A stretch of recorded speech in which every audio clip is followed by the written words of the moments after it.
One of those was confrontation physically with another human. That was the top fear. Okay. You know, on the way up, I started to confront the idea that I was afraid of change. So I changed my job. I went off shift work and went on to a day job. I was afraid of standing up to my wife, so I started to stand up to my wife. I just started to get very confident. The top fear was the fear of violent confrontation. So I did what anybody would do. I took a job as a nightclub bouncer in the roughest nightclub in Europe. That's what anybody would do. So I took this job as a nightclub bouncer. And I just thought, I'll just do a couple of nights, I'll just confront it. My training was starting to get a bit more realistic, but I didn't really know what worked in a real fight. Did you have some training? Had you gone to some martial arts I was a courses? second dan. That's what made it worse. I was a second dan, but depressed. Had you started studying martial arts in order to confront the fear pyramid? And then when you got into martial arts, you said, if I really want to confront it, I need to go in the door. I got into martial arts and I got a first dan and a second dan with the KUGB, which is like a very powerful Shotokan association under a NOIDA from the JKA, Japanese Karate Association. These were esteemed people, but I was still very afraid. I had all of these physical skills, but too afraid of confrontation. I had no control of my endocrine system. Other people had more control of my endocrine system than me. They could trigger my adrenaline like that and I'd feel the flight response or the freeze response and I'd be gone. So I didn't understand this. I didn't understand what worked and what didn't work. I'd got 20 masters around me all telling me different things. They can't all be right. They were all adamant and they were all really believed what they were saying. But I remember being in a fight or watching a fight in a pub when I was 15 and thinking, I was a purple belt and thinking, my karate won't fit into that. It just won't. I am not prepared for this. I don't know what it would do. This is like a cartoon fight with arms and legs coming out everywhere. And I knew even then, but I denied it. I didn't want to challenge the mores. I didn't want to challenge the norms within martial art because it was all, this is what works.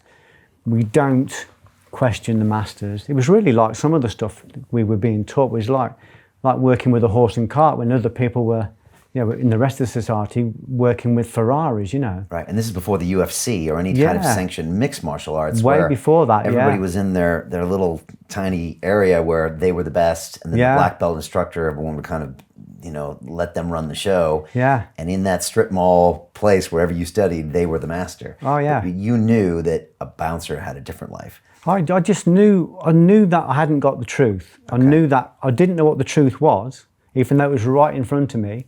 And all of the people who I loved and esteemed weren't telling me the truth. And they weren't telling me the truth because some of them didn't know it. And some of them were afraid to look at it because they'd got like 6- and 7-figure companies that were built around something that wasn't true. Right. So they can't just suddenly say that's not true because their whole business, their whole life, their whole personal security was built around something that wasn't realistic. I went on the door, and the first night I did on the door, I knew what the truth was immediately. It was obvious. The environment just said, yeah, well, you can get rid of all that shit because it's not going to work here. It won't fit here. It fell off me like an old coat, and I saw immediately what worked. Which was what? Which was preemption.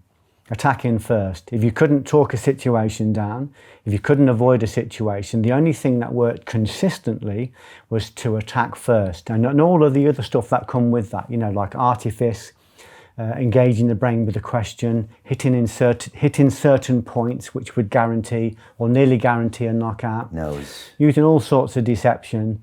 But then when I saw that truth and I started to study the exegesis of the martial arts, looking at people like Musashi, who was I think something like a 15th century samurai or a Ronin, and he never worked with anything but preemption. We talked about this on the last show we did, the 3 preemptions. To hit before they think about hitting you, hit as they think about hitting you, hit as they twitch.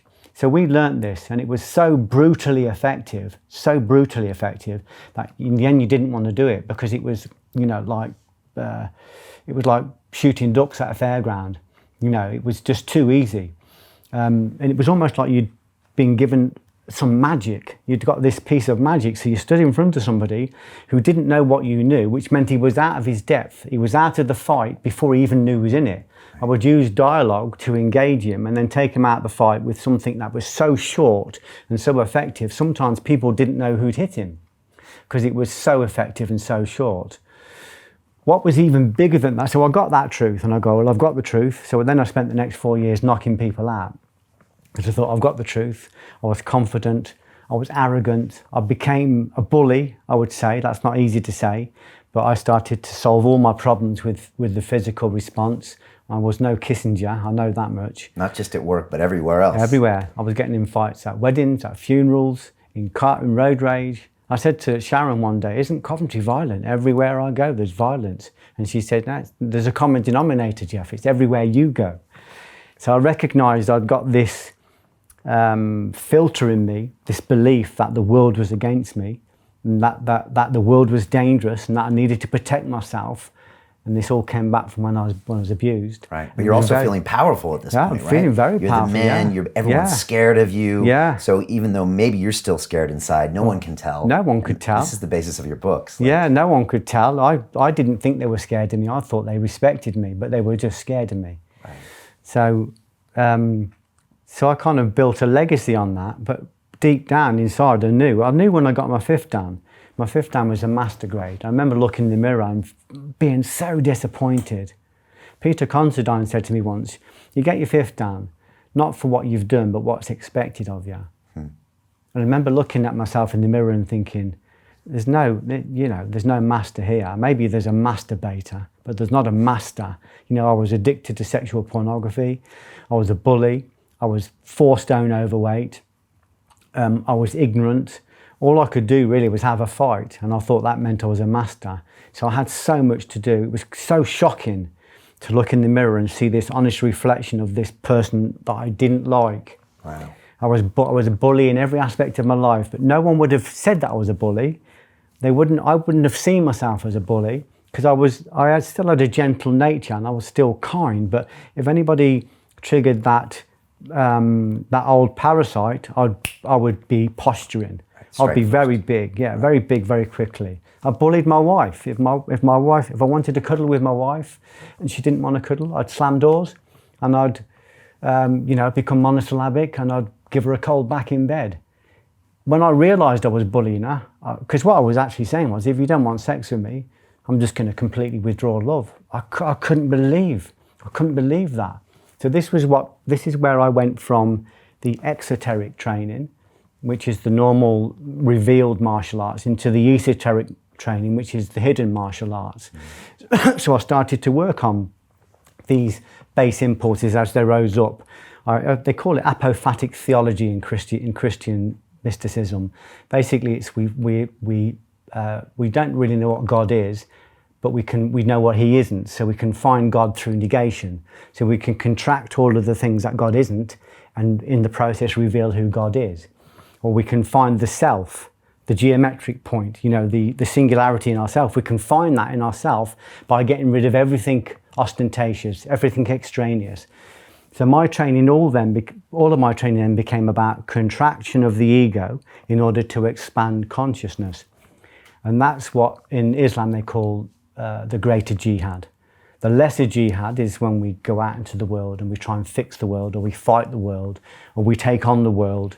We buy into all of the different things going on and we go out and we try and fix it. But that's a little bit like sitting in the cinema, watching a horror film and thinking, I don't like this, and then trying to change it at the level of the screen. We know it's not going to change at the level of the screen. We've got to come back to the projector.